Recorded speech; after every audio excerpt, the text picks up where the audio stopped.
Hello, and welcome back to another episode of Plastic Podcast, the show that tells the science and the story of our relationship with plastic. I am your host, Clark Marchese, and today we are going deep sea diving into a discussion about plastic and deep sea coral reefs.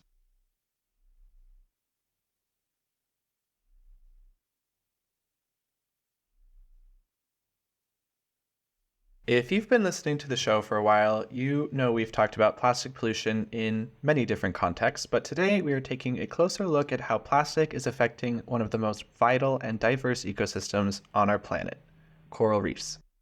To tell us all about this, I found a researcher named Dr. Lucy Woodall, who is an associate professor at the University of Exeter and a principal scientist at Necton, a UK-based NGO. She's been studying the oceans for years and asking critical questions about the patterns of life in the sea and how human activities are impacting these systems. In today's episode, we'll hear about her recent deep sea expedition. We'll learn why coral reefs are essential for our oceans and our coastal communities. We'll talk about Dr. Woodall's discoveries on how plastic is impacting coral reefs, from disease transmission to structural damage, and why there is a need for further research on deep sea reefs. Without further ado, let's get started.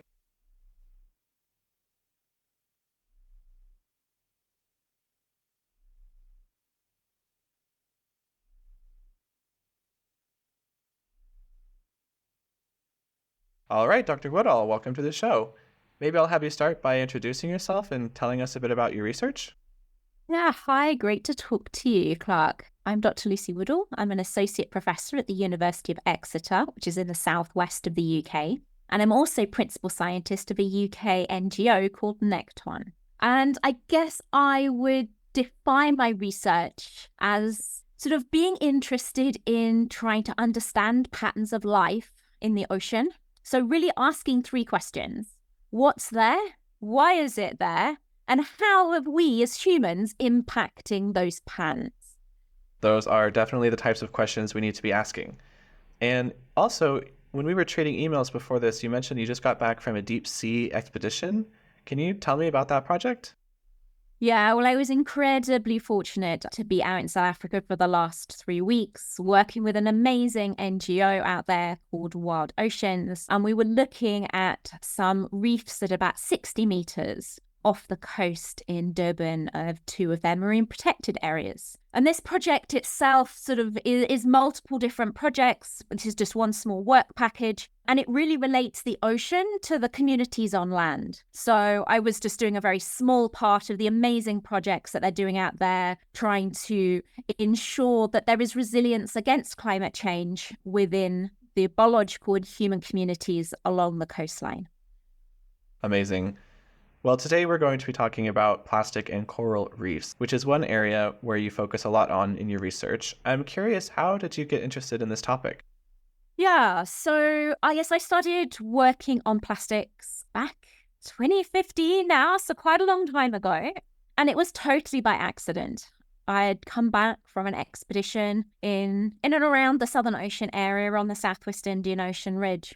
And I was meant to be looking for nematodes, tiny worms in sediment. And my background was in genetics, and I was meant to be looking at the genetics of these small creatures and identifying them. And the short story there is that we found lots of new species. About 95% of what we found was new to science.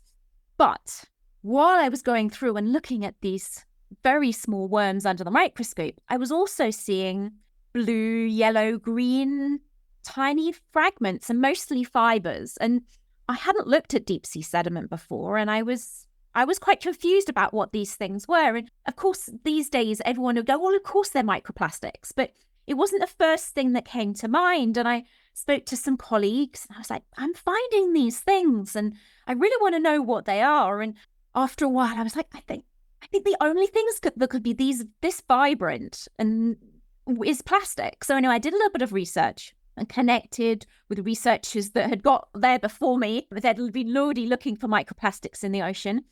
The study that we ended up doing was looking at their ubiquity in the deep sea. So saying, hey, look, we find them in coastal waters, we find them on the beaches, we find them in shallow waters and on the surface, but actually they are sinking right down to the depths, and we're finding a lot of them. So, for example, in the areas that we were looking, we were finding about 25 fibers in a teacup. I'm British, I can use teacup as a size, right?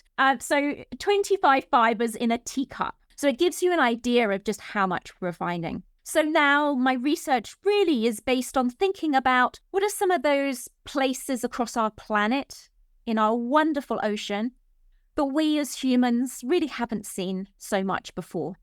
So I'm very fortunate with the work that I do with Necton, partnering with nations so that together we can answer some of these questions about some of the deeper reefs. So beyond the scuba diving depths of about 30 meters, but when we get that little bit deeper, equipment gets harder to find that can access these spaces. So myself, along with many others, are now really looking at those deeper reefs to see if we can understand them a little bit more to ensure that they don't get left behind in really important management and protection. Okay, so I have two follow-up questions based off of that. The first is, how deep is deep sea considered? And then the second one is, where do we find most of our coral reefs? Are most of them in the deeper seas or more close to the coastline? Wow, you asked me two questions, but actually that's a lot of questions in there. So let me start with your first one. 200 meters is traditionally the definition of deep sea. So you can see already there's a bit of a challenge. To 30 meters, we can use scuba gear. And then by 200 meters, that's when deep sea science happens. So there has been this bit of a gap until I would say the last 15, 20 years that not many people were really thinking about this 30 to 200 meters. And while, of course, 200 meters is very important, and it's that definition because that's where we don't see any light from the surface getting down, and those conditions are very different to what we see in surface waters. So that's sort of what my work really focuses on, is trying to input some more data into what we call kind of deep reefs. So you can say mesophotic reefs, mesophotic coral reefs, that's middle light. You can call them the deeper reefs, rarophotic, rare light. I don't really mind what you call them, as long as they're in our public consciousness as actually really important areas. Now, the second question you asked me is actually a much harder one to answer. Coral reefs. Where are they found? Well, typically our shallow water coral reefs, about 1% of our planet, including about a quarter of our marine organisms, so super diverse. They're across our coastlines, and we've either seen them if we've been lucky enough to live there or go on vacation, or even see them on TV and in the films, right? Vibrant life. I'm like a kid in a candy store. I want to see all that stuff. It's amazing, right? And that's what we see in vibrant, healthy coral reefs. They are home to huge diversity of life and nurseries. They're also really important for protection for coastlines. However, shallow water tropical coral reefs are only one type of coral reef. We get coral reefs right down in the deep sea as well, different types of coral, but they're still coral. So I think a neat summary really to your answer is, we've got our tropical coral reefs, we know they're important, but we have a vast array of other coral habitats that are all the way into our deep, deep, dark sea, which we're only just now starting to understand. Okay, well, thank you for saying that. And it's good to keep in mind because a lot of attention probably goes on to the shallow reefs because, well, for a number of reasons, perhaps mostly because they're easier to access, but we cannot forget about the others.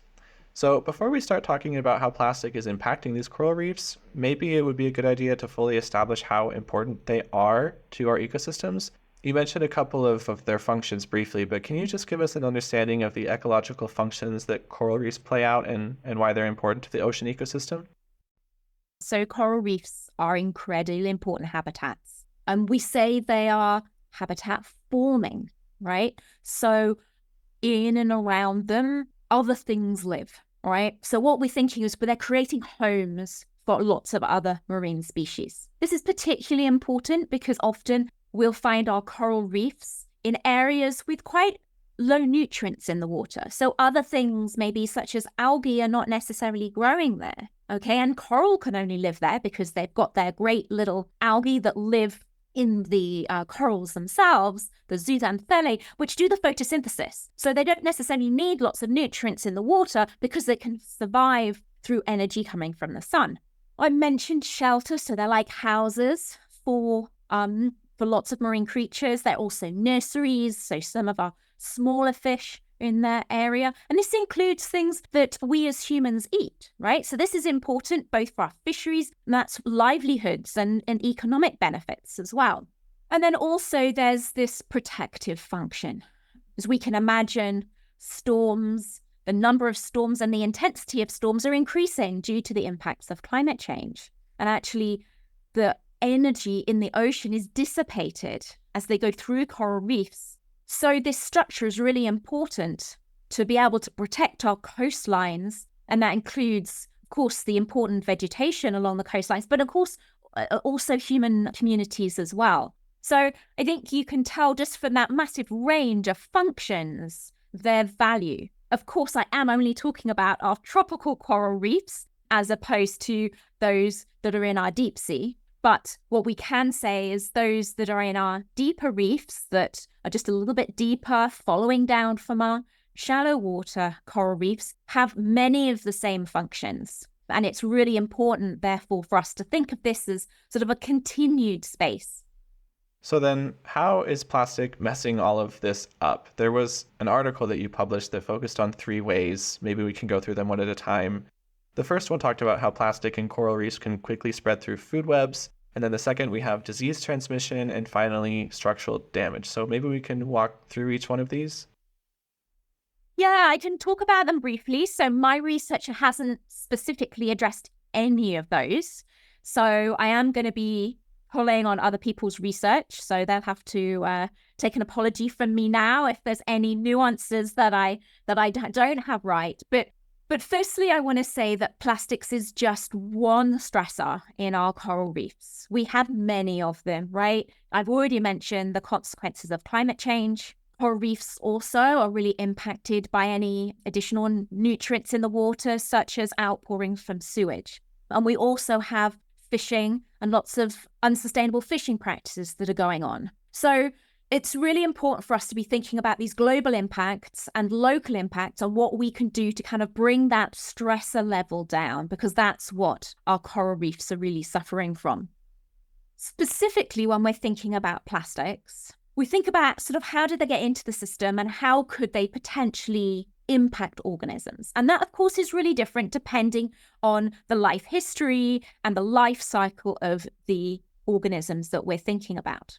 But also, let's think about coral reefs not just as the coral themselves, but actually as all the organisms that are within that ecosystem. And of course, within that, you've got sponges and other things that live in and around the coral and on the seafloor.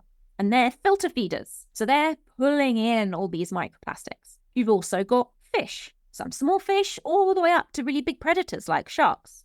So these are being impacted. They're ingesting these microplastics. And also not just microplastics, but some large pieces of plastic as well. And there's a number of studies out there that have looked at fish stomachs and found the huge numbers of plastics in these spaces. However, if we find plastics internalized in an organism, we can't automatically say that it's problematic, right? Because just because we find something there doesn't mean to say there's an impact. So what we need to do, and what researchers are doing right now, is actually making those connections from saying, hey, look, we're finding these things in animals across the planet, to saying, what are the processes and what is the consequences of having these microplastics internalized in these animals? And this could be multiple things. It could be the polymer itself. It could be additives that are put into the plastics as they're being made. But also, as soon as plastics get in the environment, there's chemicals that are absorbed into those plastics, right? And that could be anything, because we know that we've been talking here about pollution from plastics. I mentioned a little bit from sewage, but there's lots of different chemicals that are polluting our oceans in different quantities and in different places. I would encourage everybody to think about, when you see plastic, to also think that there's other pollutants in that environment as well. So I like to almost think of plastics like a gateway opportunity. Right. So Actually, on our very second episode ever, Abby Barrows told us how microplastics in the ocean sort of act as a sponge, soaking up all the other chemicals in the ocean, not to mention the chemicals in the plastics themselves, which we've talked about on the show as well. We've also covered biomagnification and bioaccumulation, so the high diversity ecosystems like a coral reef is a way for the plastic chemicals to move through the food chain really quickly. I think your next question was regarding sort of disease transmission and what can happen there. And again, we're in very, very early days. But some work that I did looked at bacteria on different substrate in the deep sea. And one of those was plastic. And what I found, along with many other researchers that have looked at this in different environments, is that we get a different type of community of bacteria and archaea on plastic than you would on wood or fabric or glass or metal, which is some of the other substrates that I looked at. So this helps us really understand how disease transmission can be made. It can be just an increase of a particular type of bacteria, which happens to be a pathogen for a particular organism. But the other piece we need to look at is that plastics themselves move through the ocean. We call them a transboundary issue, right? So here in the UK, we could lose plastics out of one of the rivers, but it might not end up here. It might end up in the Caribbean, or it might end up in the Mediterranean. There are some amazing models of our surface ocean to figure out where they might end up, but we don't really know. As plastics move along, they're just not inert. Things live off them, right? So something that could be absolutely fine here around the UK, if it ends up in the Caribbean, might be problematic. Could be an invasive disease or a pathogen for something.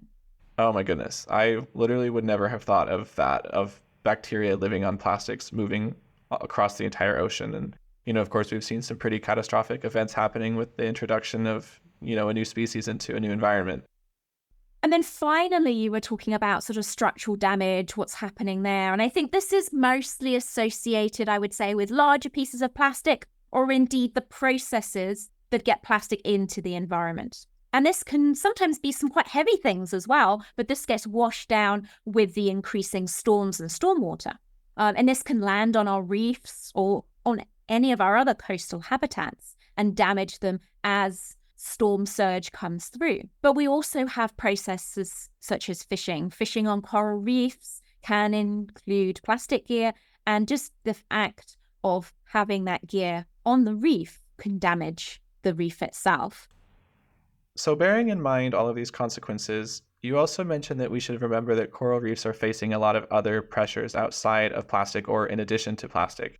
One concept that comes up a lot on the show also is that of compounding issues, where one environmental stressor makes an organism or an ecosystem even more vulnerable to another. Do we see any ways in which plastic has an interplay with other stressors facing coral reefs? Yeah, I think it's really important to think about plastic and climate change as not separate identities.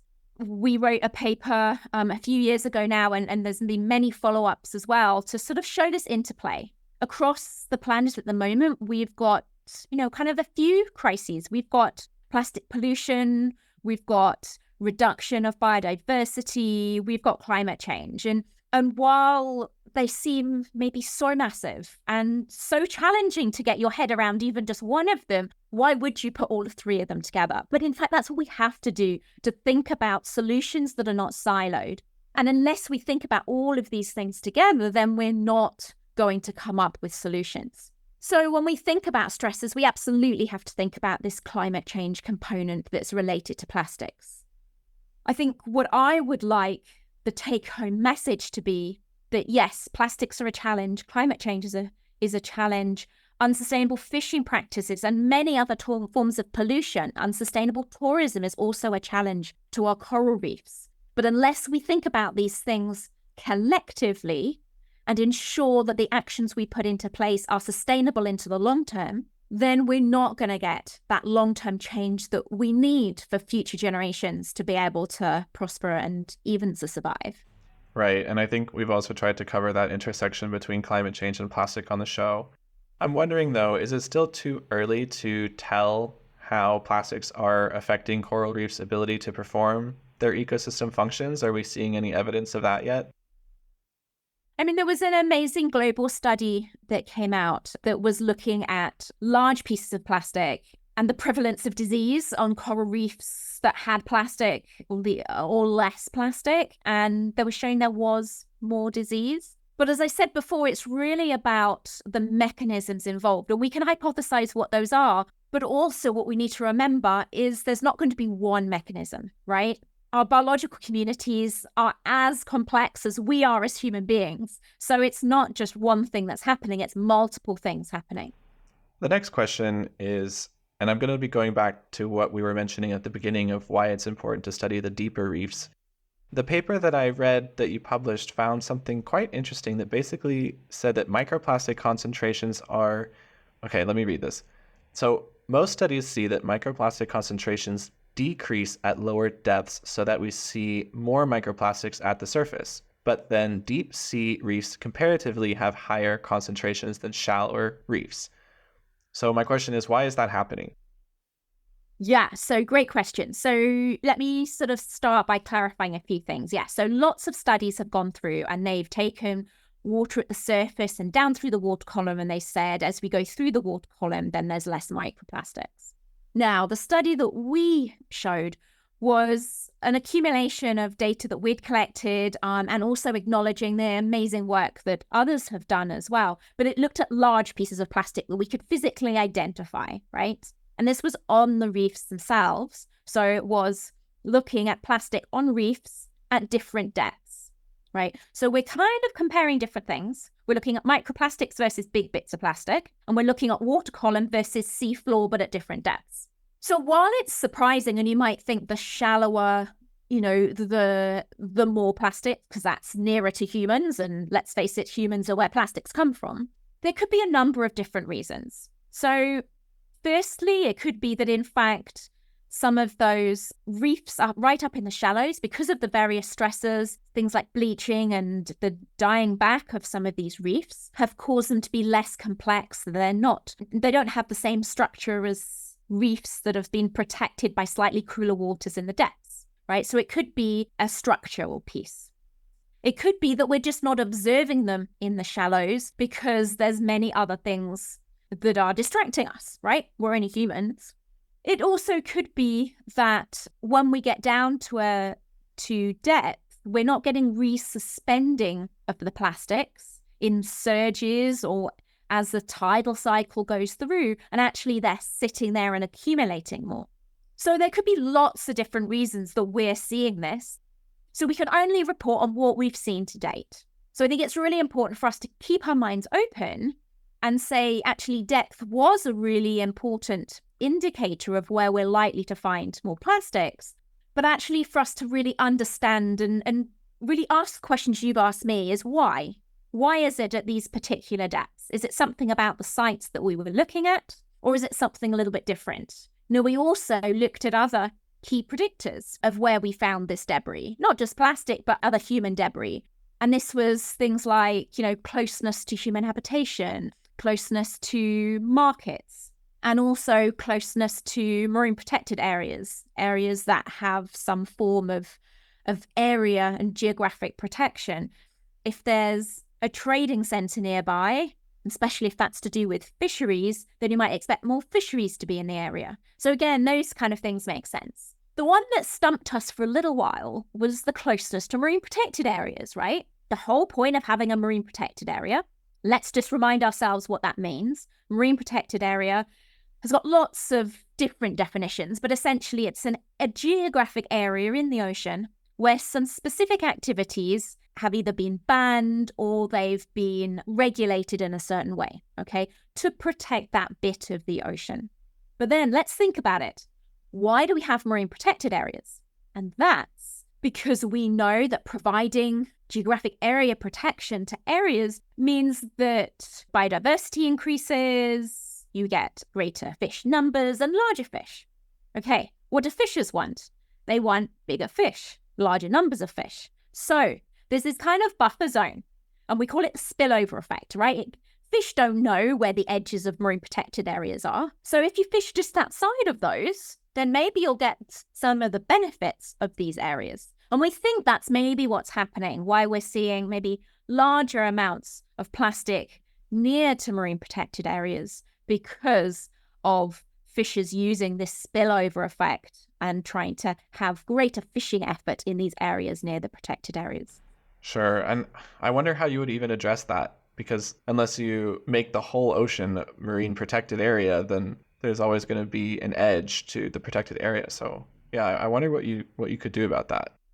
It's a really good question. And in fact, lots of people have thought about it. And these are things like buffer zones, right? So you have your clear zonation of what's protected. Maybe it's no take. Maybe nobody can go in it in the center. And then you've got some other zones that maybe tourists can go into in boats. And then maybe you've got some areas where other activities can go on, maybe line fisheries, but no nets. And then you might have a boundary area around that. And then outside of that is the full area where you can undertake any activities. Well, this is leading me perfectly into the next two questions, which maybe I can ask together. You've worked on an article as well that was discussing the Global Plastics Treaty negotiations. And the purpose of this article was to argue why this treaty must center ecosystems. So I'm wondering if you have any reflections on that. And then the next question would be, at the same time, is if understanding how microplastics are impacting deep sea coral reefs specifically might influence the negotiations or policy outcomes as well.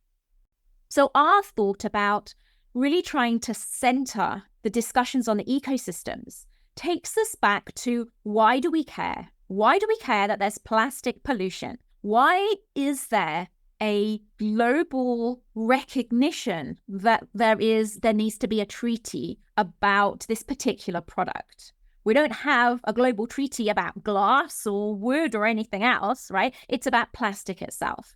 So I think this is, just an opportunity of being able to reflect and turn it on its head and say, actually, what are those things that need to be prevented to allow us to think about there to be a success with a plastics treaty? What we're trying to see in this treaty is something that acknowledges the consequences of plastic on humans, on human health, on human well-being, on human livelihoods, and on biological systems. Because in the end, if you don't have biological systems that are healthy, you cannot have human communities that are healthy and thriving. Yeah, I like that idea of using ecosystems as sort of a metric of success to see its effectiveness, because I guess that's kind of the whole point, that's what we're after. Well, as we start to wrap up the episode, I want to ask you if there's anything that we missed today that you think we need to talk about in a discussion about plastics and coral reefs. No, I think we've covered such a huge range of topics in an area that is already so vast, and there's so much amazing work going on across the globe with it. But this shouldn't be an issue that is just tackled in individuals' homes, in individual communities. It needs to be tackled by a global plastics treaty that is strong and robust and ensures that there are really clear guidelines about what we as global citizens want to see for our futures. I think we can definitely agree on that. Well, then the last question I have is, where can listeners find you and follow your work? Yeah, so I've got websites up at the University of Exeter, and also with Necton, which is nectonmission.org. All right, I will be sure to include links to all of that in the episode description so that listeners can find it easily. And this is the part where I say thank you so much for taking the time to come on the show today. Thank you for teaching us about coral reefs, and most importantly, for your very important research in this space. Great, well, thank you. It's been lovely chatting with you today.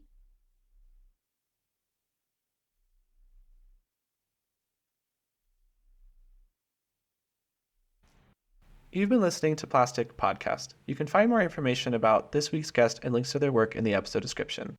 Cover art for the show was done by Laurel Wong, and the music you're listening to was done by Tadeo Cabejos. I am your host, Clark Marchese, and this episode was produced and engineered by me. And if you found it interesting, send it to someone you know. Plastic Podcast is part of a larger network of science-y podcasts called Pine Forest Media. You can find more information about us in the episode description as well, or on our website at pineforestpods.com, or on Instagram and TikTok at Pine Forest Media. We've got some exciting science-y podcasts coming out this year, and a 5-star rating across platforms and a review on Apple Podcasts is one of the best things you can do to support science communication like this. and make sure we reach more people, and it also helps the entire network to grow. All right, thank you to all of you who have made it this far, and we'll talk soon.